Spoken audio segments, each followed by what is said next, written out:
대한민국 중심 채널 KBS 1라디오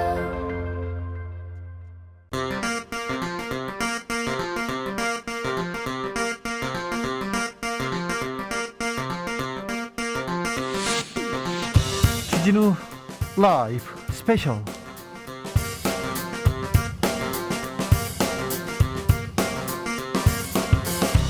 2022년 2월 26일 토요일입니다. 안녕하십니까, 주진우입니다. 토요일 이 시간은 일주일 동안 가장 중요한 일들을 모아서 정리하는 그런 시간입니다. 요즘 가장 중요한 일 뭐니 해도 대선입니다. 대선 특집으로 준비했습니다. 뉴스에 나오는 이슈 내용 너무 복잡해, 어려워, 이게 뭐지 이렇게 생각하시는 분들 가만히 계십시오. 저희가 처음부터 끝까지 쭉 정리해 드리겠습니다. 듣기만 하시면 됩니다. 지금 이 방송 영상으로도 만나보실 수 있습니다. 지금 바로 유튜브에서 주진우 라이브 검색하시고 영상으로 만나보세요. 그리고 선물도 드릴게요. 오늘 방송 후기 보내주신 분들 모아서 3분 추첨해서 선물 드리겠습니다. 카카오톡 플러스 친구에서 주진우 라이브 검색하고 친구 추가한 다음에 메시지 보내주시면 됩니다. 그럼 본격적으로 주진우 라이브 스페셜 시작해 보겠습니다. 대선 11일 남았습니다. 11일. 네. 코앞까지 왔는데요. 그런데 뭐가 뭔지 모르겠다는 분들 많습니다. 가장 큰 쟁점은 아무래도 대장동과 도이치모터스 의혹인데요. 이 공방 뭐가 뭔지 모르겠어요 해서 저희가 특집으로 팩트 체크해 보겠습니다. 먼저 더불어민주당 김병욱 의원 만나보겠습니다. 안녕하세요. 네, 안녕하세요. 김병욱입니다. 바쁘시죠? 제 목소리가 별로 안 좋죠. 네. 예, 목소리 상태를 보면 아실 겁니다. 네, 고생하시는군요. 예. 근데 의원님 예. 예전에도 그렇게 좋지는 않았습니다. 그러나요? 네. 아무튼 좀 피곤하시죠. 예, 네. 열심히 하고 있습니다. 네, 자, 그래서 대장동 얘기가 나온 지가 오래됐는데 예. 대장동 그분이 밝혀졌다고도 하고 녹취록도 나온다는데, 자, 대장동 의혹의 핵심이 뭡니까? 대장동은 사실 그 당시 상황에서 네. 이재명이가 선택할 수 있는 방법은 네. 저는 3가지였다고 봐요. 네. 첫 번째는 LH가 공영개발 포기하지 않습니까? 네. 그러면 공영개발을 포기하고 네. 그 지주들이 개발할 수 있게끔 놔두는 거죠. 네. 그러면 어떻게 되겠어요? 지지부진하고 인허가에 문제가 생기고 소위 땅 작업도 속도가 더디게 되는 거죠. 네. 안 그러면 두 번째로 이재명 시장이 원하는 공영 개발을 100% 하는 거. 네. 그런데 그 당시 다 아시다시피 성남시 의회가 못하겠죠. 반대를 하고 있고 여러 가지 방해 공작이 많았지 않습니까? 정부도 좀 예, 네. 박근혜 정부였고. 네, 반대했죠. 자, 그러다 보니까 또 이것도 어려운 거죠. 그래서 민영 개발과 공영 개발을 절묘하게 조화시킨 이재명다운 실용 행정의 저는 백미라고 봐요. 네. 예. 그리고 다시 말해서 민간 개발을 했을 때에 민간업자에게만 이익이 돌아가는 문제, 공영 개발을 했을 때 여러 가지 주민들과의 갈등, 이런 것들을 시가 갖고 있는 인허가권과 그리고 거기서 발생하는 이익을 공익 환수한다는 것과 일정 정도로 민간의 이익이 갈 수 있게끔 한다든가 모든 부분에 윈윈할 수 있는, 저는 아주 조화로운 실용 행정을 잘한 것이 바로 대장동 사업이고, 그전에 어느 지방자치단체가 이런 택지 개발을 통해서 공공이익을 환수한 적이 없었어요. 네. 이재명이 처음 한 거거든요. 네. 다만 이제 부동산 가격이 올라가서 민간의 이익이 많이 나다 보니까 어떻게 보면 되치기 당하는 억울한 케이스가 바로 대장동 개발 사건이죠. 자, 그러면 이재명 시장은 당시 잘했다.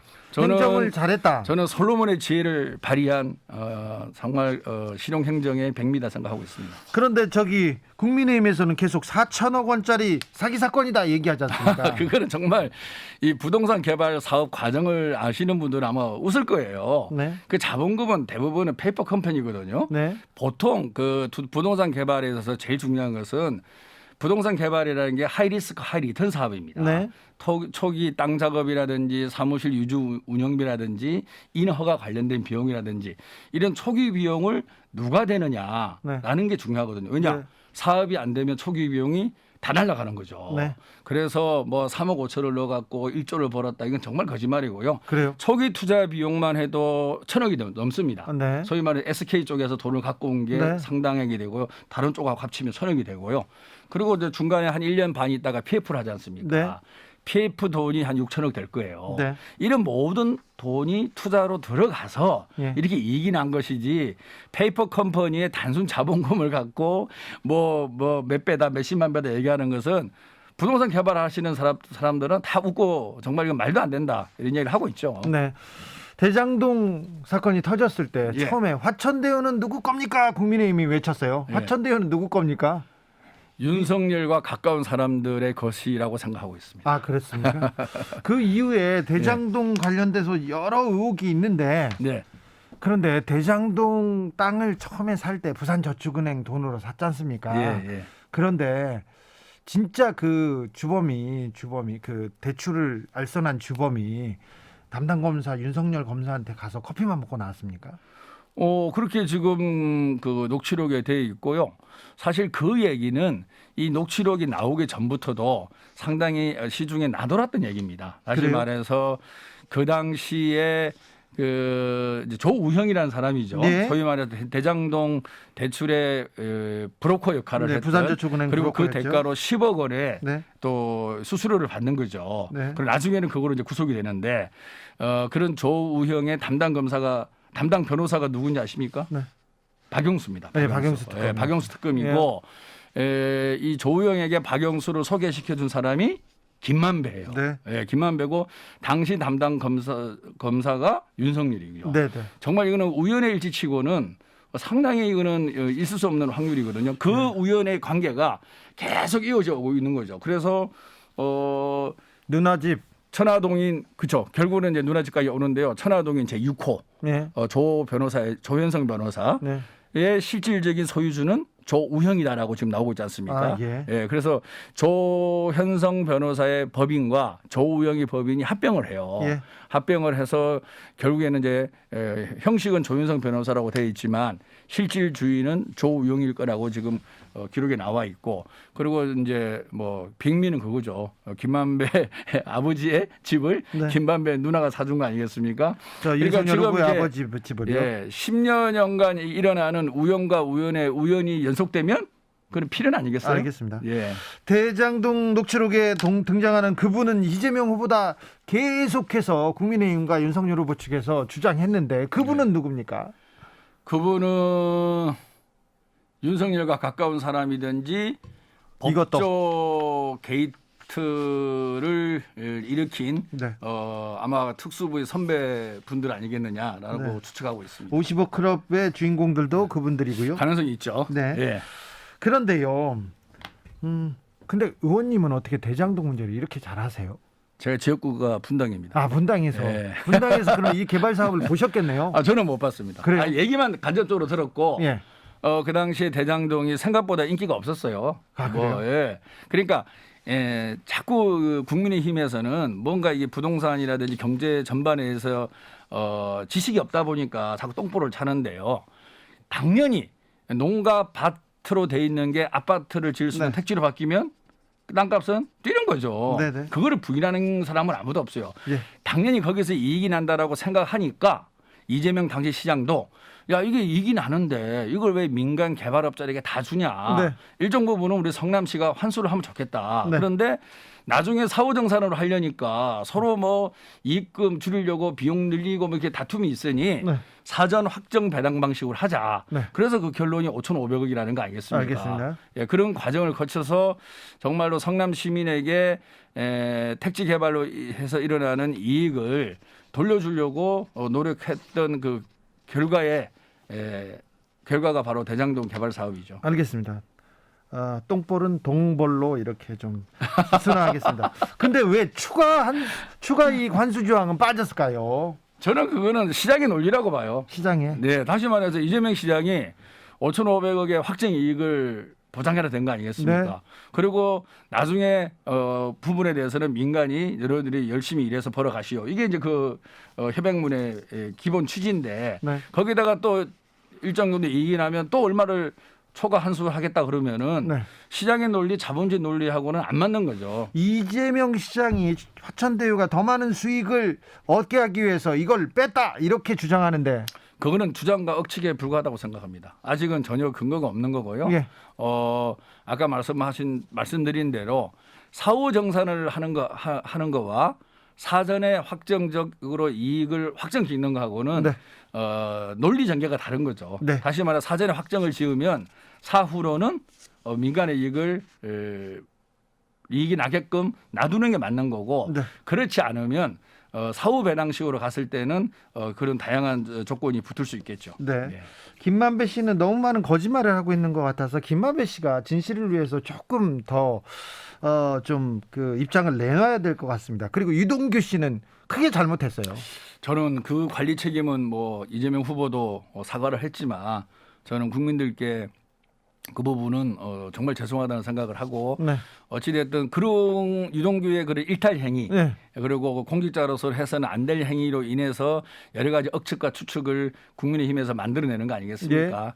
근데 우리가 변명하는 건 아니지만 이 공직사회에서 인허가권을 둘러싼 그 공무원들의 비리는 사실 많이 있어 왔었죠. 예, 예. 물론 이재명 시장이 그걸 막지 못한 거에 대한 관리 책임은 분명히 있습니다만 네. 그거로 등치시켜서는 안 된다고 봅니다. 알겠습니다. 아무튼 김만배 씨도 좀 진실을 말해야 되고요. 김만배 씨 관리 책임이 있는 머니투데이, 홍성근, 50억 클럽 그 언론에서도 이 부분에 대해서는 반성하고 가야 된다고 생각합니다.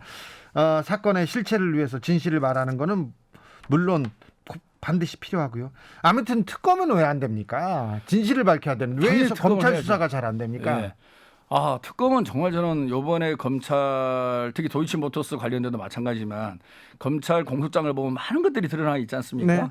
그리고 사실 화천대유 게이트도 이 핵심은 뭐니 돈이 어디서 와서 돈이 누구 주머니로 가느냐만 보면 되거든요. 그걸 따져야죠. 예, 그럼 금방 나오는 겁니다. 그리고 이게 수십억이 오가는 거기 때문에 현찰 거래는 쉽지 않았을 거라고 봐요. 예. 그래서 상당히 자금 추적을 하면 저는 70-80% 이상은 충분히 진실을 규명할 수 있음에도 불구하고 그렇게 되지 않는 것에 대해서 정말 안타깝고 그래서 저는 특검 도입이 필요하지 않을까. 그거는 검찰이 자초한 측면도 있다. 그렇죠. 라는 생각을 분명히 하고요. 검찰 그 관계자들, 특검을 고위 통해서 검찰들이 너무 많이 관계 있어요. 그래서 이제 검찰 게이트일 가능성이 많은 거고 또 그 중에 한 사람이 윤석열 또 지검장 검찰총장 아니겠습니까? 예. 그래서 그런 사람들의 비호하에 네. 지금 검찰 수사가 늦지 않느냐라는 의심을 충분히 할 수 있다고 봅니다. 김병욱 의원은 계속 특검하자고 외치고 다녔는데 예. 민주당 특검 막는 거 아니죠? 절대 아닙니다. 아닙니까? 예. 지금 김병욱 의원 계속 특검하자고 했는데 민주당이 막아서 특검이 안 되는 거 아니죠? 절대 아닙니다. 그렇습니까? 예. 그리고 대선 이후에도 이 특검은 반드시 해야 된다고 생각합니다. 알겠습니다. 예, 그래서 부산저축은행 건이라든지 도이치모터스 주가 조작 건이라든지 화천대유 게이트 네. 다 합쳐서 반드시 특검을 통해서 진실을 규명해야 된다고 생각합니다. 알겠습니다. 이번에는 도이치모터스 주가 조작 의혹 사건으로 넘어가 보겠습니다. 이 사건의 본질은 또 뭡니까? 이 주가 조작이라는 거는요. 네. 일반 경제사범과 달리 한 사람의 그런 나쁜 행위를 통해서 정말로 불특정 다수 수많은 피해자. 예, 얼굴도 이름도 모르고 그리고 소위 말해서 동학개미라고 얘기하는 네. 정말 그 땀 묻은 돈, 피 묻은 돈들이 들어와서 주시장에 있거든요. 네. 그래서 이 주가 조작이라는 것은 단순한 형벌과 달리 정말로 아주 엄하게 다스려야 되고 그리고 우리나라도 지금 계속적으로 법을 바꿔서 엄하게 다스리려고 노력을 하고 있습니다. 그리고 미국 같은 경우는 한 번 이런 주가 조작 행위라면 이 시장에서 영원히 퇴출시켜 버려요. 네. 그리고 그럴 정도로 아주 악질적이고 그리고 있어서는 안 될 범죄입니다. 네. 그럼에도 불구하고 국민의힘 대선 주자의 배우자께서 네. 이것에 대해서 명쾌한 답을 내놓고 있지 못하는 거죠. 네. 그리고 사실 우리가 얘기하는 이 부분은 검찰의 공소장 그리고 도이치모터스의 공시 내용 네. 그리고 주식을 발행함으로 해서 자본금을 키우는 과정 이런 것들에 대한 객관적인 팩트를 갖고 얘기를 하는 거거든요. 그러니까 이게 벌써 2009년도부터 2017년간 일어난 일입니다. 네, 네. 그 속에서 권오수 회장과 네. 김건희가 거의 9년간의 거래를 해온 거죠. 네. 다시 말해서 이거 우연히 윤석열 후보가 얘기하는 대로 거래도 몇 번 없었고 주가 변동도 별로 없었기 때문에 아무 문제가 아니다. 이게 아니라 네. 거의 9년간 도이치모터스 고로스 회장과 김건희는 관계를 이어오고 있죠. 자, 도이치모터스 주가 조작 사건은 있었어요. 그래가지고 주가 조작을 실행한 사람들 그리고 거기 권오수 회장을 비롯한 여러 사람들이 구속됐어요. 김건희 씨는 직접 주가 조작을 한 건 아니고 통장을 빌려줬다 이렇게 처음에 얘기했었죠. 그런데 검찰 최근에 언론사에서 확보한 검찰의 공소장을 보면 범죄 일람표에 네. 도 땡땡이라고 들어가 있는 네네. 분이 김건희로 추정이 됩니다. 예. 그 관련된 거래가 한 200 몇십 개 나오고 있고요.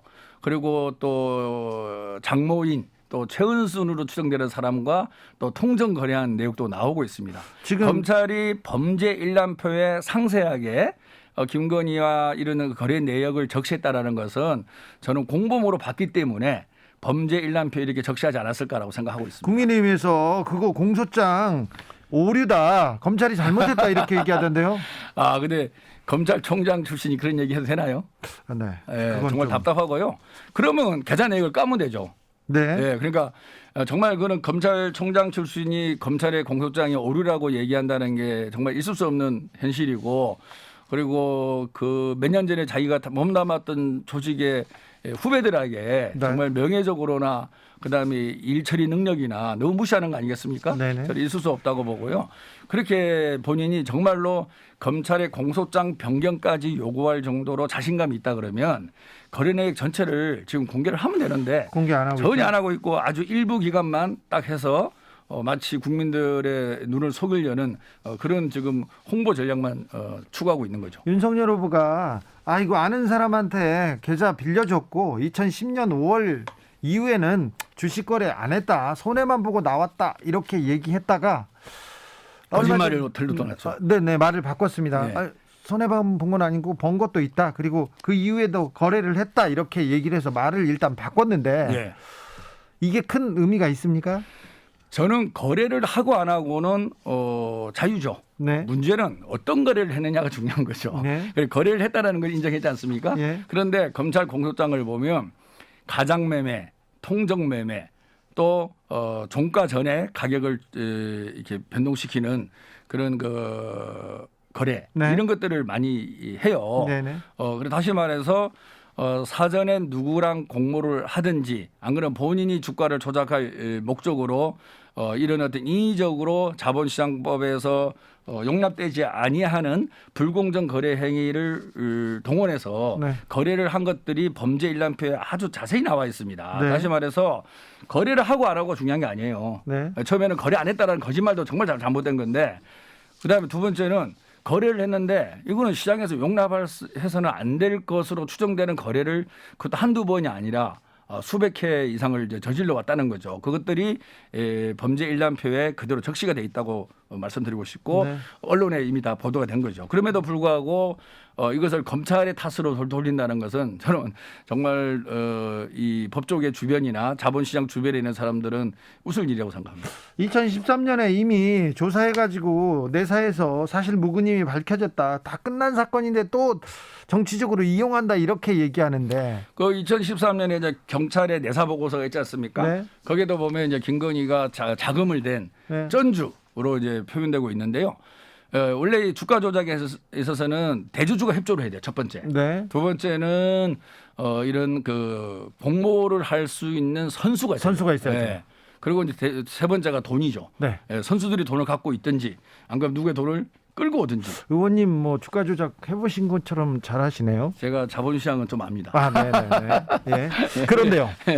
예, 그런데 이 3박 다 맞는 거 아니겠어요? 네. 그래서 지금 권오수 씨하고 선수들은 구속이 돼 있는 거고, 네, 구속됐죠. 지금 전주로 의심되는 이제 김건희 씨는 아직 소환 조사에 응하지 않고 있는 거죠. 그런데 왜 이게 좀 의혹이 많은데 네. 의혹을 규명하기 위해서 이 의혹에서 벗어나기 위해서라도 빨리 그 그러니까요. 아까 이제 2013년 경찰 내사 보고서 말씀하셨잖아요. 네. 이제 그 당시에 2012년 7월인가 결혼했죠. 김건희 씨야. 네. 우리 윤석열 후보가. 예. 그리고 아마 그 당시에 특수부 부장인가 건물을 하고 있었을 거예요. 네네네. 윤석열 후보가. 특수부장이었던 것 같습니다. 그러니까 상당히 의심을 안 할 수 없는 그런 관계라고 볼 수 있고요.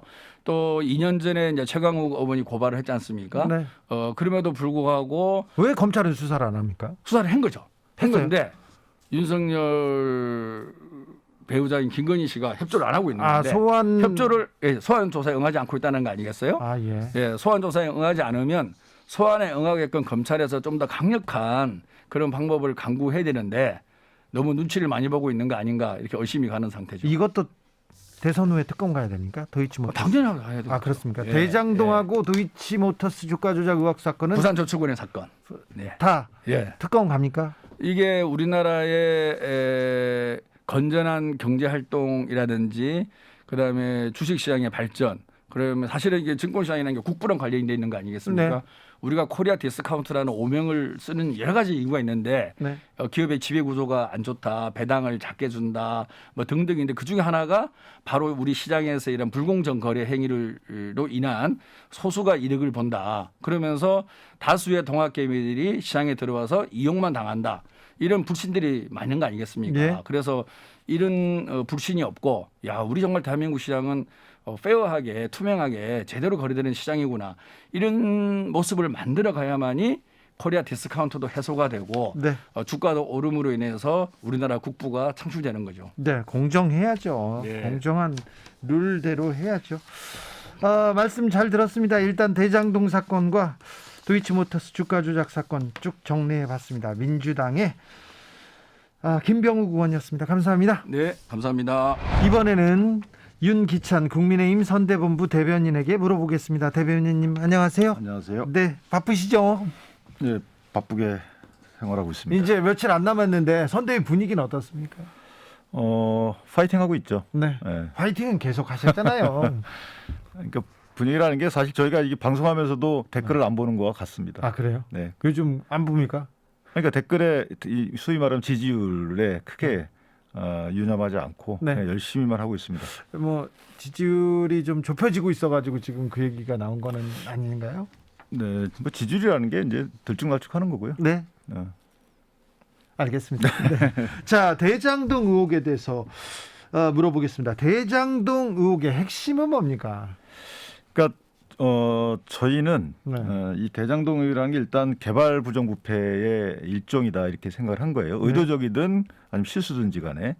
그러니까 무슨 말씀이냐면 통상의 개발 그러니까 아파트를 짓는 이런 개발 행위와 관련돼서는 네, 사실은 공권력인 인허가가 반드시 필요한 거고요. 네, 중요하죠. 그 다음에 중요한 게 이제 토지의 매수입니다. 네, 예를 들면 공권력이 동원되게 되면 토지를 빨리 수용 절차라는 이 빠른 절차와 저렴한 절차, 네. 이 감정평가를 통해서 대금을 지급하기 때문에 사설에 매수하는 것보다 훨씬 더 싸게 매겨요. 그래서 그렇죠. 다시 말씀드리면 빠르게 매수할 수 있고 또 저렴하게 매수해서 신속하게 아파트를 지을 수 있다.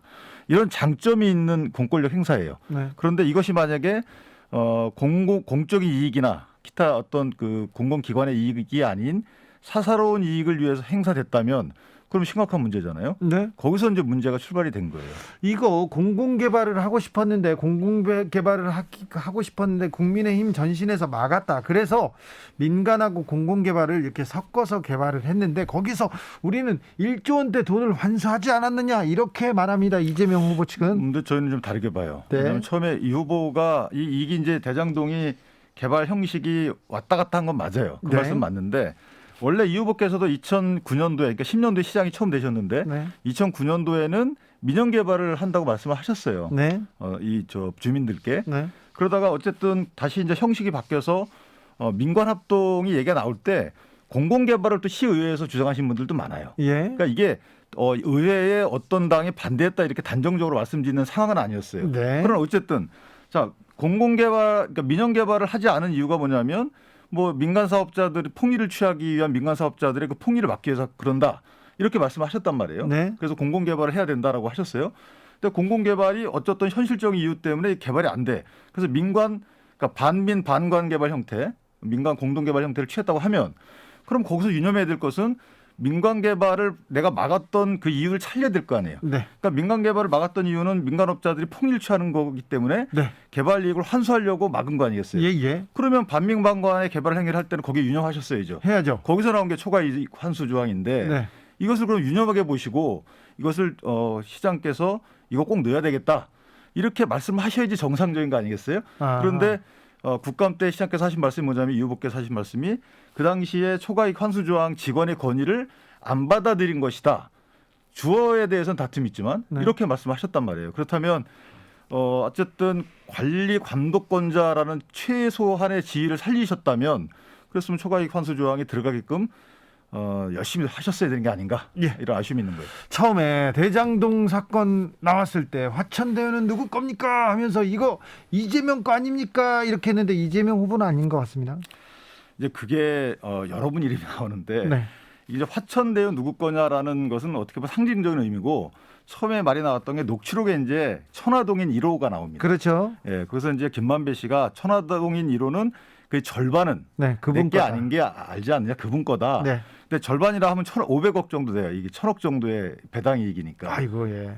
맞네요. 거기서 이제 그분이라는 이름이 나와요. 네. 그래서 일간에 또 저희도 이제 의혹을 제기했던 것이 자, 이 개발이 가능하게 할 수 있었던 가장 큰 요인은 인허가권이고 이 개발을 설계한 것이고 공공의 도움이 없이는 이 개발이 불가능한 거기 때문에 그에 걸맞는 분일 것이다라는 이제 제가 의혹을 던진 거예요. 그랬더니 이제 그 뭐 남욱 변호사인가 네. 이분은 또 유동규는 유동규 것이다라고 했다가 유동규는 또 아니라고 했다가 네. 어떤 그분의 이 지시대명사에 관련돼서 추측이 많았단 말이에요. 네. 그런데 김만배 씨가 영장 실질 심사를 두 번째 받으러 갈 때 보면 이재명 후보를 향해서 그분이라는 단어를 또 써요. 아예 직접적으로. 그때는 그분은 뭐 행정을 어쩌고 이렇게 그분을 아예 가리킨단 말이에요. 그래서 또 최근에는 또 뭐 대법관을 그분이라 네. 지칭하고 그래서 결론은 뭐냐면 그분이라는 이 지시대명사는 맥락에 따라 다른 거다. 맥락에 따라는 다른데 네. 지금 국민의힘에서 화천대유는 누구 겁니까? 이재명 거다. 그분은 누굽니까? 이재명이다. 이렇게 공격하셨잖아요. 그분이라는 이 맥락이 네. 다시 말하면 이 대장동 개발을 가능하게 하고 예? 대장동 개발을 통해서 상당한 뭐 정치적 이익이든 네. 어떤 이익을 얻었을 것으로 추정되는 분이 있을 것이다. 이렇게 예. 문제 제기를 한 것이고요. 예? 왜냐하면 대장동 개발이 공공이 반 들어간 건데 그중에 그러면 소시민의 주거 안정을 위해서 임대 주택 공급이 한 1,600채가 예정돼 있었단 말이에요. 예? 그 부지를 팔아서 한 1,822억 정도를 배당하겠다고 했잖아요. 그 당시 시장 선거, 재선 선거 한 몇 개월 전이란 말이에요. 네. 그렇다면 정치적 이익을 얻는 분이 이재명 후보 아니겠어요? 그 당시 이재명 시장. 그렇기 때문에 이 개발과 관련돼서는 분명히 권한이 있고 이익을 얻는 분이 어쨌든 상당히 이 관련된 분이다라고 저희가 의혹을 제기했던 거죠. 이 대장동에서 그런데 돈을 받거나 이 55 클럽에서 나오거나 그런 분들은 검찰 고위 관계자거나 아니면 국민의힘 쪽 사람이 많다. 곽상도 의원은 구속됐고요. 그런데 실질적으로 이렇게 이재명 후보가 실질적으로 뭐 그 이름이 드러나거나 돈이 갔다거나 거기에선 나오지 않지 않습니까? 물론 유동규 씨는 나왔습니다. 자, 이제 이게 네. 저희가 보면 이 대장동 개발이 가능하게 돼서 네. 이 대장동 개발의 초과 환수이익 조항을 삭제돼서 가장 네. 큰 이익을 본 사람은 민간 시행사들이에요. 그렇죠. 화천대유 화천대유 관계자들, 뭐 천화동인 천화동이 돈 관계자들. 많이 벌었죠. 자, 그 사람들이 번 돈을 어떻게 썼는지 여기엔 네. 또 다른 범죄가 있을 수 있어요. 있죠. 이 돈 중에 50억이 가건 이렇게. 네. 그런데 이 8천억 원이 넘는 돈을 벌 수 있는 게 도와준 사람 네. 뭐 누군가 있을 거 아니겠어요? 네. 과실이든 고의든. 그러면 그 도와준 사람이 사실은 몸통 아니겠어요? 예. 근데 그 도와준 과실물을 어떻게 썼는지와 관련된 사람들은 그 사람들도 처벌은 돼야 되겠지만 네. 죄가 있으면 더 큰 문제는 그렇죠. 공권력이라는 이 국민이 준 권력이 만약에 잘못 사용되어서 공공기관이 아닌 또는 여러 국민이 아닌 민간업자 몇 명에게 뭐 한 8천억 원이 갔다. 이렇게 만들어준 설계된 이 사업의 형태를 만든 사람은 사실은 비판받아야 되잖아요. 비판 받아야죠. 그러니까. 크게 비판 받아야죠. 그걸 잡아가야죠. 그런데 그렇게 만들어준 사람이 유동규 씨는 맞는 것 같아요. 그죠? 큰 역할을 했죠. 네. 그런데 유동규 씨 관리 책임은 있지만 이재명 시장이 직접 잘못하거나 문제가 있는 거 있습니까? 자, 그러면 정치인들은 책임을 질 수가 없어요. 자, 네. 보시죠. 성남 100만의 시민이 인허가권을 만들어준 사람은 이재명 시장한테 드린 거예요. 시장한테 줬죠. 시장 인허가권과 여러 가지 행정적 권한을 줬단 말이에요. 그럼 시장의 권한이 없으면 이게 불가능했던 것이죠. 그 결제 개선이나 그 과정상의 유동규 씨가 있는 것이고 네. 또 하나 오늘인가 어제 발표된 것 중에 하나 보면 정진상 씨라고 이재명 후보의 뭐 측근이라 분류되는 분이 네, 있어요. 비서를 하셨죠. 이분이 녹취된 내용을 보면 그 내용이 사실이란 전차에 말씀드리면 그 녹취 내용이 사실이에요. 네, 네. 김만배 씨와 의형제를 맺었다는 거예요. 김만배 씨와 의형제를 맺는데 그 자리에서 대장동 사업 관련된 얘기가 나와요. 그런데 그것은 화천대유가 설립되기 이전의 얘기예요. 2014년 5년도 네. 얘기예요. 거기서 내가 이 대장동 사업이 진행이 안 된다. 네. 모 의원한테 이렇게 얘기했는데도 안 된다 그랬더니 뭐 이번 전반기에 끝내야죠라는 정진상 씨의 말이 나왔다는 거예요. 네. 자, 그러면 정진상 씨는 사실은 그냥 자연인이 아니잖아요. 아니죠. 비서실장이고 뭐 그 중요한 역할을 이재명 했죠. 후보께서 시장일 때는 시의 정치핵실장하고 네. 이재명 후보께서 도지사 할 때는 도의 정책실장하고 네. 이재명 후보께서 대선 후보로 선출된 뒤에는 선대위 부실장을 하고 자 이재명 후보와 행보를 같이 하고 있는 분이에요. 그러면 이재명 후보도 인정했던 측근 중에 측근이 김만배라 화천대유 대주주와 그런 대화를 나눴다. 자 그러면 여기에 대해서 이재명 후보는 책임을 져야 되는 거 아닌가요? 자, 녹취록이 사실이라면 내 카드면 형 카드면 윤석열은 죽어 이렇게 또 김만배 씨가 했잖아요. 또 자, 그거를 이제 저희가 쭉 녹취록을 봤는데 네. 물론 뭐 그렇게 해석할 여지도 없지 않아 있다고 봐요. 예, 그러나 예. 문맥을 보면은 거기에 그 어떤 윤 후보가 어떤 범죄 행위가 있고 이 범죄 행위에 대해서 영장이 청구되면 법원이 발부할 것이고 당신은 죽어 이렇게 해석이 안 된다는 거죠. 오히려 윤 후보의 수사, 윤 후보가 그 주체로 한 윤 후보가 벌이는 수사 이런 것들은 그 양모 대법원장에 대한 이 미움 수사로 인한 법원에 대한 미움 때문에 막힐 거야라고 해석할 여지도 있다는 거죠. 그래서 이 부분은 문헌상 해석이 가능한 부분이 아니에요. 네. 맥락상 또는 정치적 입장에 따라서 달리 해석이 가능한 부분이기 때문에 네. 그것만 갖고 그렇게 단정하기는 어렵다. 네. 알겠습니다. 대장동 녹취록을 가지고 이거 이재명 게이트다 이렇게 얘기하는 사람들도 있고요. 아이고 이거는 윤석열 게이트다 이렇게 얘기합니다. 이재명 후보가 대장동의 몸통은 윤석열이다 이렇게 얘기하는데 이건 어떻게 생각하세요? 저는 그거는 아니라고 봐요. 왜냐하면 대장동에 윤석열도 책임 있다 이렇게 하면은 뭐 그거는 뭐 그럴 수 있어요. 왜냐하면 책임은 있다. 예, 그 의혹의 사실을 밝혀지면. 네. 그런데 부산저축은행에 대한 수사를 철저히 안 했기 때문에 부산저축은행에서 돈을 빌려간 남욱 등이 그건 또 한참 이전이란 말이에요. 2009년도 이전이에요. 네. 그러면 대장동 사업이 시작되기 한 5년 전인데 자 어쨌든 인과관계가 있다고 쳐요. 네. 그래서 이 사업이 됐다. 그런데 이 사업을 최종 결정하고 설계하고 인허가를 했던 분은 이재명 후보 측이에요. 그렇다면 윤석열 후보가 설령 그 의혹에 연관돼 있고 의혹이 사실이 밝혀진다 하더라도 대장동 사업의 성공과 대장동 사업의 최종 결정권하고 전혀 상관없어요. 네. 그러니까 그건 별개의 문제로 당신도 이런 문제가 있으니까 해명해라라고는 할 수 있어도 네. 당신이 몸통이다라고 하는 것은 이것은 정치적 공세다. 알겠습니다. 대장동에 윤석열도 책임이 있다. 거기까지는 인정하겠지만 몸통이다. 이건 아니, 말이 안 된다. 인정한다는 게 아니고 의혹이 밝혀지면 의혹이 밝혀. 당연히 만약에 저축은행 수사가 부실이었다 그러면 책임은 져야죠. 알겠습니다. 네. 네. 자, 국민의힘의 대장동 관련된 내용 들어봤습니다. 이렇게 들으시면 국민의힘은 이렇게 이해하고 있다. 이렇게 보시면 됩니다. 윤 대변인께서 쫙 정리해 주셨습니다. 이제는 도이치모터스 주가 조작 사건으로 가보겠습니다. 이 얘기는 얘기하기 싫으시죠?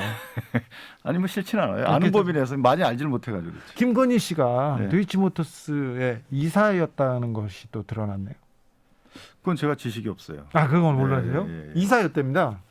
이사로 그 무슨 아니 이력서에 얼핏 자기가 보니까, 이사라고 썼습니다. 무보수 비상임 이사였다 뭐 이 정도인 것 같아요. 네네네. 예, 그러니까 그것이 뭐 이사로서 영리 활동을 한 것이 아니고 무보수 비상임 이사였다는 정도까지 얼핏 제가 어디서 보고 들어온 것 같은데. 네. 네. 자, 도이치모터스 주가 조작 사건의 본질은 무엇입니까? 저는 물론 이제 그 이 주가 조작이라는 범죄 행위는 뭐 국민의 지탄을 받아 마땅한 것이지만 이 수사 행태, 그러니까 이게 수사가 시작되고 수사가 질질 끌리고 지금까지도 결정을 안 하고 있는 이 행태를 보면 너무 지금 검찰의 정치권 눈치 보기 네. 또는 심하게 말하면 검찰의 정치 개입이다. 네. 저는 이렇게 보고 있습니다. 저도 거기에 좀 동의하는데 검찰의 정치권 눈치 보기, 검찰의 김건희 눈치 보기 아닙니까? 그렇지 않죠. 네. 왜냐하면 지금 현재 그 검찰의 수사를 지휘하고 있는 분들을 보면 네. 김건희 씨를 눈치 볼 이유가 하나도 없어요. 지금 김호수 검찰총장도 그렇고요. 그다음에 이 사건을 지휘하고 있는 그 지휘 라인에 있는 분들도 전부 다 김건희 씨를 봐줄 만한 그런 입장이 전혀 아니에요. 또 하나는 이 수사가 어떻게 시작됐는지를 이제 아시잖아요. 네. 이게 처음에 2013년도에 뭐 첩보 보고서로 진행이 되다가 그렇죠. 이게 이제 잠잠해졌어요. 2014년에 내사 종결됐습니다. 종결이라기보다는 이게 첩보 보고예요. 네. 그러니까 이게 내사 보고서도 아니고 네. 그 이후에는 뭐 개간지라고 해야 되나요? 뭐 하여튼 인터넷 방송사인가요? 방송사에 그 첩보 보고서가 입수가 되고 그게 뭐 하여튼 모 의원한테 간 것 같아요. 네. 그래서 모 의원이 고발하시잖아요. 네. 그때부터 본격적으로 진행이 됐는데 네. 자 심지어 검찰 수사관이 이거 별건 수사한다고 항의를 할 정도의 관련자들이 그렇게 한번 그런 기사도 있었던 것 예, 같고요. 예. 그다음에 추미애 장관께서는 윤석열 당시 총장에게 당신은 이거 수사지 하지 마라라고 수사지권 배제 수사권 발동을 해요. 네. 그리고 소위 증권범죄 저승사자라고 불리우는 남부지검의 증권합동범죄 수사팀이 있던 부부장까지 데리고 와서 투입을 한단 말이죠. 예. 그러니까 최선을 다해 수사를 한 거예요. 그런데 나머지 분들은 5명이자 구속 불구속해서 재판이 진행 중인데 구속됐어요, 관련자들은. 예. 근데 김건희 씨에 대해서는 지금 공소장에 한 줄도 없어요. 그리고 예. 뭐 무혐의 결정도 안 하고 그럼 공모했다는 건도 그것도 결정도 안 하고 그냥 갖고 있는 거예요. 대선이 치러지는 때까지. 검찰이 소환 조사하겠다고 소환했는데 안 온다는 거 아닙니까? 아니 그 전에 가만히 있다가 네. 예? 그 전에 소환할 시기가 얼마나 많았어요. 그 소환을 하겠다고 한 게 벌써 6개월도 넘었습니다. 시간은 있었죠. 그 말은 뭐냐면 소환하겠다고 소환 안 했어요. 그런데 선거운동이 시작되고 선거 막바지 국면에 가니까 소환하겠다. 이 부분은 사실 정치 공세로 보일 수밖에 없는 거죠. 정치적으로 보이죠. 또 하나는 만약에 지금 소환한다 그러면요. 이미 5분의 공소장이 어딘가에 들어있어야 돼요. 네. 근데 전혀 들어있지 않잖아요. 네. 정치적으로 네. 이렇게 김건희 씨가 소환 당하면 오히려 윤석열 후보한테 유리하지 않을까요? 그러니까 유리 분리를 따지는 게 아니고 이 원칙적인 대응을 하는 거예요. 이거 알겠습니다. 네. 자, 윤기찬 대변인님, 근데 최근에 범죄 일람표에서 공소장 범죄 일람표에 김건희 씨 관련된 계좌 그리고 주가 조작 의혹에 좀 담긴 내용들이 언론에 보도되고 있어요. 이거 그 공소장 범죄 일람표에 검찰이 딱 적어놨습니다. 근데 그거는 이제 저는 변호사 신분도 갖고 있어요. 예, 그러니까 제가 변호사님. 그런 걸 잘 아는데 네. 범죄 일람표에 적힌 걸 보면 오히려 김건희 씨를 피해자로 본 거예요. 피해자. 네, 왜 그러냐면 자 권모 회장이 그 공소장이에요. 네. 권모 회장의 범죄 내역을 쓴 거예요, 그게. 네, 권오수. 네, 권오수. 제가 얘기했습니다. 네, 그런데 괜찮습니다. 네. 이 시세 조정을 하는 방법을 보면 네. 권오수 회장이 직접 하는 경우도 있어요. 자기가 뭐 직접 그렇죠. 주문하고 매도하고 매수하고 그리고 선수를 시키는 그렇죠. 것도 있고요. 선수를 시켜서 하는 경우도 있고 그다음에 또 한 방법이 뭐냐면 여러 가지 거짓 정보나 뭐 정보를 흘려서 매수 유도를 하는 경우가 있어요. 네. 매수 유도의 상대방은 공범이 아니고 피해자입니다. 네. 뭐 돈을 얻었든 잃었든. 그런데 김건희 씨 같은 경우 그 범죄 일람표 보면 매수 유도예요. 매수 유도. 네. 그렇기 때문에 실제 보면 피해자성에 가까운 것이지 만약에 그분이 공범이고 가담했고 공모했고 했으면은 당연히 공소장에 권오수 씨 공소장에 뭐라고 들어가냐면 공범으로. 그렇죠. 누구누구가 공모해요. 아니, 이런 방법으로. 근데 변호사님 그때 김건희 씨가 도이치모터스 이사였고 권오수 씨하고는 아주 친한 관계였고 그리고 통장 거래해가지고 손해만 본 게 아니라 돈도 벌었다는 거 아닙니까? 이 거래 돈도 벌었다는 것은 아직까지는 사실관계 확정된 건 아니에요. 아니 근데 윤석열 후보가 2010년 5월까지 빌려주기만 했고 다 손해만 봤다 하다가 지난 TV 토론에서 번 것도 있다 이렇게 하고 그거는 이제 이게 길잖아요. 거래 기간이. 네. 그러다 보니까 번 때도 있고 이럴 때도 있고 일반적인 설명이고요. 2010년도 1월부터 5월까지 소위 말하면 이모 씨한테 계좌가 맡겨졌어요. 네, 그렇죠. 그때는 4천만 원을 잃은 건 맞고요. 예. 그 다음에는 잃었는지 벌었는지는 그때 달라요. 그래서 저희가 이걸 총 계산한 적은 없어요. 네. 그런데 문제는 뭐냐면 이 도이치모터스의 주가가 가장 높았을 때가 2011년도 몇 월 달이에요. 11년 말이었던 것 같습니다. 네, 그 정도거든요. 네, 네. 그러니까 그때에 만약에 이걸 전부 다 안 팔았으면 네. 이분은 주가 조작에 가담한 게 아니죠. 그런데 자 윤석열 후보가 2010년 5월 이후에는 주식 거래도 안 했다고 하고 벌지도 않아 손해만 봤다고 했는데 벌기도 했고 주식 거래한 게 나왔으니까 이 부분은 잘못한 거 아닙니까? 아니에요. 그게 아닌가요? 왜냐하면 말을 바꿨잖아요. 아니에요. 첫 번째는 아니야? 네. 윤석열 후보가 일단 이것을 경험한 사람이 아니에요. 그래요? 결혼하기 이전이죠. 결혼을 2012년도 3월 달에 했어요.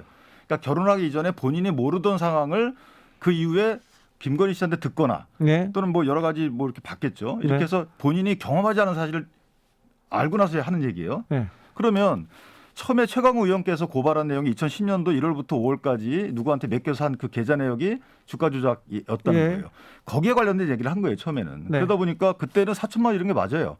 4천만 원 잃었고 그다음에 이제 나중에 또 문제 제기를 하죠. 네. 저희가 경선 단계에서도 홍모 의원께서 홍준표 의원께서 네. 얘기했죠. 그 얘기 아니 다른 거 밝히지 말고 2010년 1월부터 5월까지 이거 내라. 예, 그래요. 이거 계좌 내라. 쟁점이 그것만 됐던 거예요. 네. 그런데 나중에 이제 이게 넓어졌던 거예요. 네. 문제 제기가 더 커져서. 근데 변호사님 계좌를 내라 그랬더니 신한은행 계좌 딱 내놨어요. 다 공개했다 이렇게 했는데 그거 말고 다른 계좌도 많이 있잖아요. 아니 그게요. 2010년도 1월부터 5월까지 그 신한은행 계좌를 원래 공개하라고 했고 예. 그럼 공개했고 그것이 원래 고발 내용의 하나였고 예. 피의 사실에는 안 들어가 있었다는 계좌는. 그런데 지금 대선 전국이잖아요. 네. 그럼 이 계좌를 공개하라고 그러면 이재명 후보는 변호사 대납 변호사비 냈던 거 다 공개하라 그러면 왜 안 하시잖아요. 그러니까 그처럼 네. 무조건 다 A부터 Z까지 공개하라 이렇게 하는 건 말이 안 되는 거고 알겠습니다. 구체적인 객관적인 증거에 의해서 의혹이 제기되는 것을 입증하면 네. 이 수사기관이 당연히 안 했으면 다 팠겠죠. 그러니까 예, 예. 이 부분은 무리한 정치 공세다라고 생각합니다. 알겠습니다. 윤기찬 대변인님께 지금 대장동 공방과 도이치모터스 주가 조작 사건에 대해서 내용 자세히 들어봤습니다. 말씀 감사합니다. 네, 감사합니다. 지금까지 윤기찬 국민의힘 선대본부 대변인이었습니다. 대장동 공방과 도이치모터스 주가 조작 의혹 사건에 대해서 여야의 상반된 이야기 들으셨습니다. 여러분께서는 어떻게 보셨는지 어떻게 판단하셨는지 궁금합니다. 여러분께서는 지금 주진우 라이브 스페셜을 듣고 계십니다. 주진우 라이브 스페셜. 대선 정말 얼마 남지 않았습니다. 박빙에서 초박빙으로 또 엎치락 뒤치락 민심 요동치고 있습니다. 그리고 나는 아직 모르겠어 마음을 정하시지 못했다는 분들 많습니다. 그런 분들 계신데요. 그래서 주진우 라이브에서 준비했습니다. 구체적인 수치 말고요. 날카로운 분석과 해석으로 여론과 민심을 정확하게 읽고 있습니다. 어떻게 읽고 있는지 전문가들은 어떻게 읽었는지 저희가 들어보겠습니다. 자, 예, 서울 수도권은 어떻습니까? 제가 몇 가지 이번 주에 나왔던 것들을 짤막하게 서울만 좀 읽어드릴게요. 저희가 매주 수도권의 그 향배에 대해서 지금 집중적으로 네. 지금 분석하고 있습니다. 리얼미터, NBS 그리고 KSOI 이런 것들입니다. 자세한 것은 여론조사심의위원회 홈페이지에 다 올라와 있습니다. 지금 다 3, 4일 사이에 변한 것들인데요. 서울 리얼미터에서는 이재명 41, 윤석열 38.4. 불과 3주일 전만 해도 윤석열 후보가 10%포인트 이상 앞섰습니다. 계속 한 달 내내 앞섰어요. NBS 이재명 34, 윤석열 36. 붙었네요. 오차범위 이내에서 팽팽하죠. 이거 역시도 2, 3주 전만 해도 10%포인트 이상으로 윤석열 후보가 앞섰습니다. 이번 주 월요일 며칠 됐네요.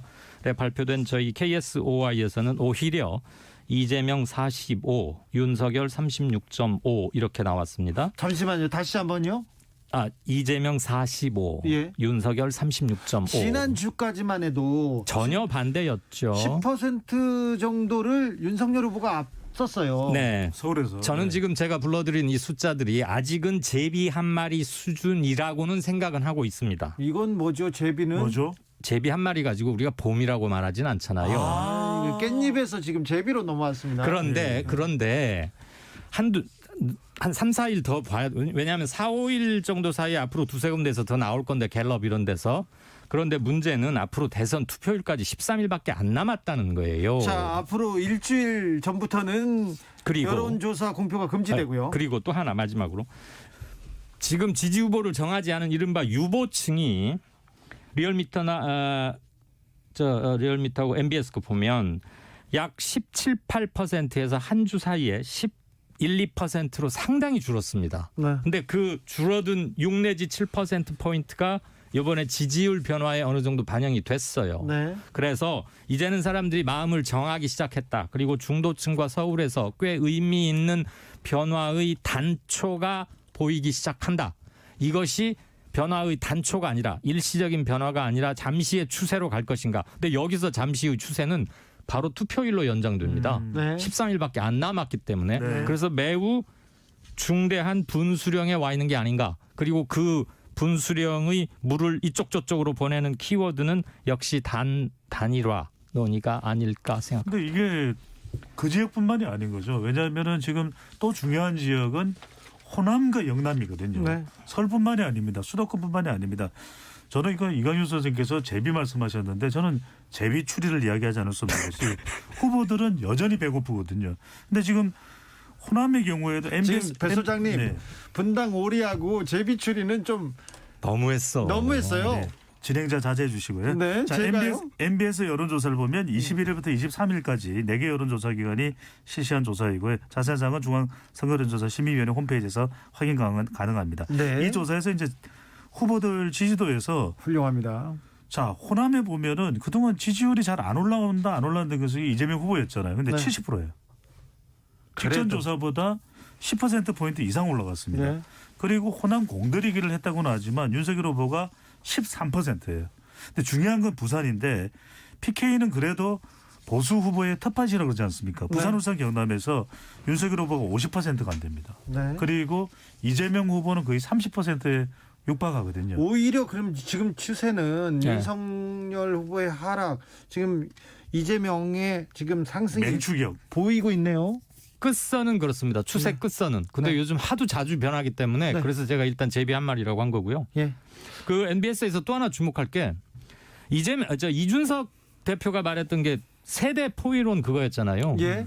20대하고 60세 이상에서 윤 후보가 앞선 건 맞아요. 맞아요. MBS 지금 조금 전에 배 소장이 언급한 그 네. MBS. 그런데 30대, 40대, 50대에서는 이재명 후보가 10%포인트 이상으로 네. 50대만 45대 38이니까 여기 7%포인트군요. 나머지는 비교적 큰 차이로 30대부터 50대를 이기고 있습니다. 그런데 여러분이 하나 주목하셔야 될 게 30대, 40대, 50대를 합치면 유권자 수가 35에 19니까 54%입니다. 아, 네. 30대, 40대, 50대 유권자 수가 전체 유권자 100명의 그중에 54명이에요. 네. 그럼 이쪽에서 현재 약간의 강세를 보이고 있고 18세부터 29세까지 그리고 60세 이상 이 두 군데를 합치면 17에 29니까 30에 한 48%쯤 되는데 네. 거기서 윤 후보가 앞서고 있습니다. 0210님께서 제비집 가격이 얼마나 되나요? 얘기하시고 계속해서 제비 얘기 갑니다. 그리고는 사모님 그 얘기는 안 나가고 계속 결혼 예물 얘기는 계속 나오고 있습니다.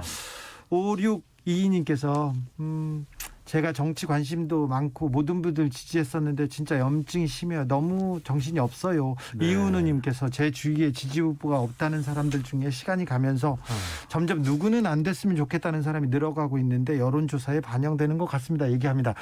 자, 아직도 결정을 못하고 저는 싫어요. 그런 분들 있는데 네, 그거 중요합니다. 근데 그분들한테 예. 꼭 해주고 싶은 얘기가 도산 안창호 선생이 그런 얘기 했잖아요. 예. 참여하는 사람은 주인이요. 그렇지 않은 사람은 손님이다. 그리고 정치란 가장 나쁜 사람을 피하는 과정이라는 얘기도 했습니다.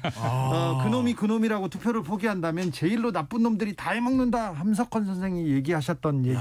이거 다 외우세요? 그것만 외워요. 두 개야. 네, 두 개 알고 네. 있습니다. 딱 두 개. 루소 얘기도 하고 볼테르 얘기도 조금 외워놨죠. 대단해. 네, 왜 그렇습니까? 자, 네.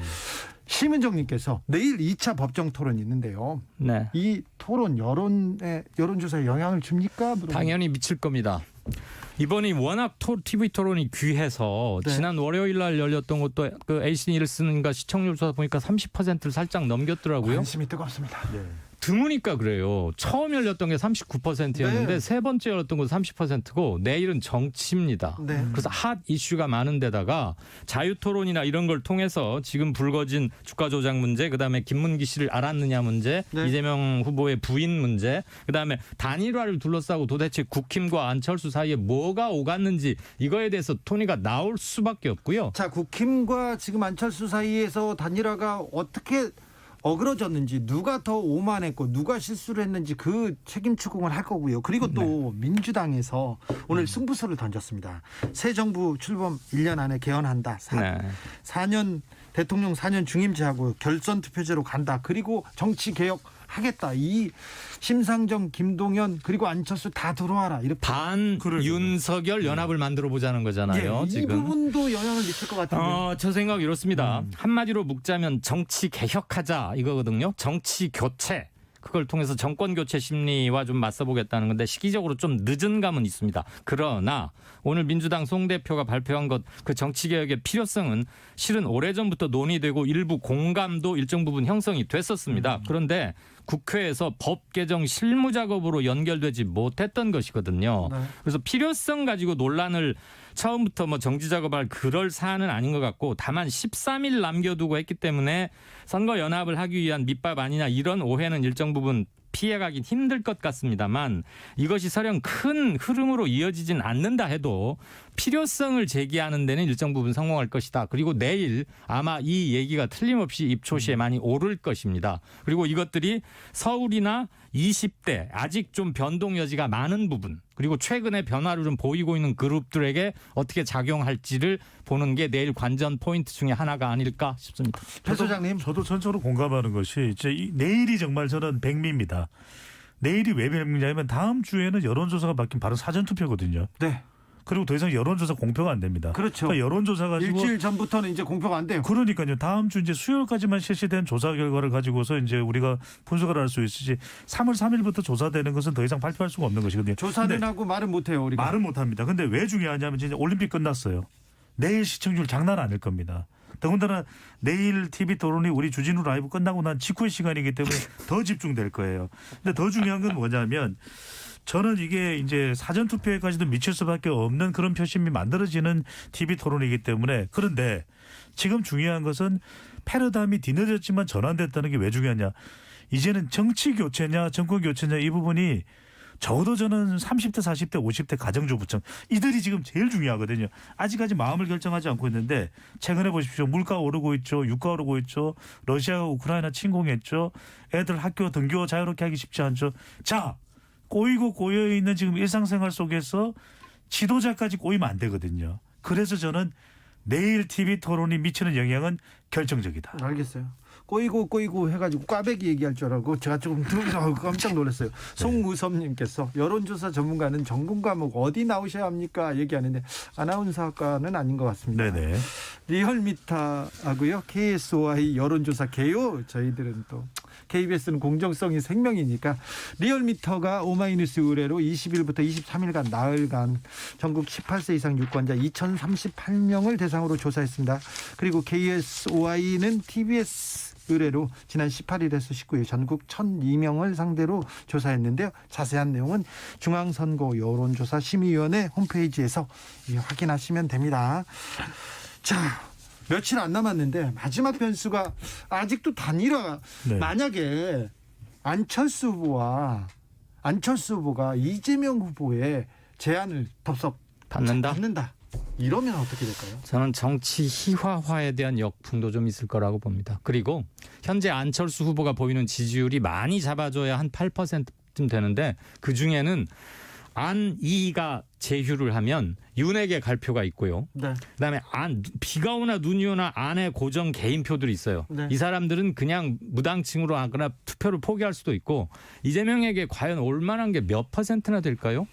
안철수 지지도는 굉장히 약합니다. 네. 안철수 지지자 중에 약 40 내지 45%는 언제라도 바꿀 수 있다고 말씀하시는 분들이기 때문에 누구와 단일화를 해도 안철수가 저는 그 효과가 실은 그렇게 크지는 않으리라고 봅니다. 효과가 적지 않을 수도 있다. 왜냐하면 그냥 안철수 후보가 손잡는 거는 그런 역풍도 있을 수 있다고 봅니다. 더 중요한 것은 이안심킴. 그러니까 심상정 후보와 김동연 후보까지 아우르는 정치 교체 혁신에 대한 것을 명분을 걸면 네. 전혀 달라질 수 있고 또 하나는 뭐냐면 지금 여성 유권자층이 안 움직이는 결정적인 이유는 이재명밖에 안 보인다는 거예요. 그러니까 재명 후보는 괜찮은데 민주당이 마음에 안 드네. 이런 유권자들도 상당히 있을 수가 있다는 거예요. 있죠. 여성 유권자 중에는. 그래서 저는 민주당의 말 그대로 정치 혁신에 대한 기득권을 내려놓는 결단. 이것이 있는지 여부가 상당히 중요할 것 같아요. 네. 시간이 많지 않습니다. 뭐든 분명하고 간단하고 빨리 해야 됩니다. 네. 할 거면. 이제 뭐 대선이 코앞에 다가왔어요. 예전 같으면 거의 모든 변수가 이렇게 거의 좀 가르마가 타지고 그렇게 네. 사라지고 이제 지금은 결전의 대충 시간. 솔직히 당선 예측자가 보입니다. 말을 못해서 그렇지. 네. 그런데 지금은요. 뭐죠? 말을 어떻게 합니까? 전문가들도 모릅니까? 저는 3월 9일 아니 3월 10일 한 새벽 3시는 돼야 뭐가 가라나지 않을 것이다. 그때까지요. 아침 7시인데요. 그래도 우리는 여론과 아니 개표 후에 네, 그러니까요. 네. 3월 10일 아침 7시. 자, 그래도 주진우 라이브는 여론과 민심을 정확하게 읽어서 여러분들한테 바쳐드리겠습니다. 갈수록 혼전입니다. 캠프도 그렇고요, 대선 주자들도 그렇고, 여론조사 기관도 누구도 승리를 장담할 수 없고요. 갈수록 대혼전. 2, 3일에 한 번씩 출렁인다고 합니다. 일주일도 아니고. 역대 이런 대선은 없었습니다. 없었는데 계속해서 이렇게 혼전 이어갑니다. 3월 9일 당일날도 표심은 바뀔 것이라고 배종찬 소장이 얘기하는데 어찌 되는지 모르겠습니다. 일단 대선 단일화 변수가 가장 큽니다. 안철수의 마음은 어디로 향할 것인지, 안철수의 완주는 누구한테 영향을 미칠 것인지 중요하고요. 그래서 끝까지 지켜봐야 되는데요. 여기서 하나 더 변수. 윤석열 후보보다 더 주목받는 이준석 대표. 이준석 대표가 나설 때마다 지지율이 출렁이고 사실은 윤석열 후보의 지지율이 답보거나 떨어지는 상황을 보셨는데, 이준석 대표는 어떤 선택을 할 건지, 이준석은 자기 정치를 언제까지 할 것인지도 좀 지켜보겠습니다. 자, 대선 매우 중요합니다. 매우 중요한데 아직 마음을 정하지 못하고 투표 안 하겠다는 분들이 있는데요. 투표 안 하지 않습니까? 그러면은 가장 못된 놈이 다 해먹는다, 이렇게 얘기하셨던 함석헌 선생님 말을 좀 생각해 봐야 됩니다. 이놈도 싫다, 저놈도 싫다, 아무도 선택하지 않으면 가장 나쁜 놈이 다 해먹습니다. 자, 투표할 때만 주인입니다. 그렇지 않으면 집에 가장 저열한 사람한테 투표할 때만 주인입니다. 그렇지 않으면 가장 저열한 사람들한테 지배 당할 수도 있다는 것도 한 번 더 생각해 주십시오. 마지막으로 선물 공지하겠습니다. 방송 보고요, 후기 보내주신 분들 감사한 마음으로 3분 추첨해서 선물 드립니다. 카카오톡 플러스 친구에서 주진우 라이브 검색하시고 친구 추가한 다음에 메시지 이렇게 보내주시면 됩니다. 여기 떴죠? 여기로 보내주시면 선물 보내드리겠습니다. 주진우 라이브 스페셜 여기서 인사드리겠습니다. 저는 다음 주 월요일 오후 5시 5분에 돌아옵니다. 지금까지 주진우였습니다.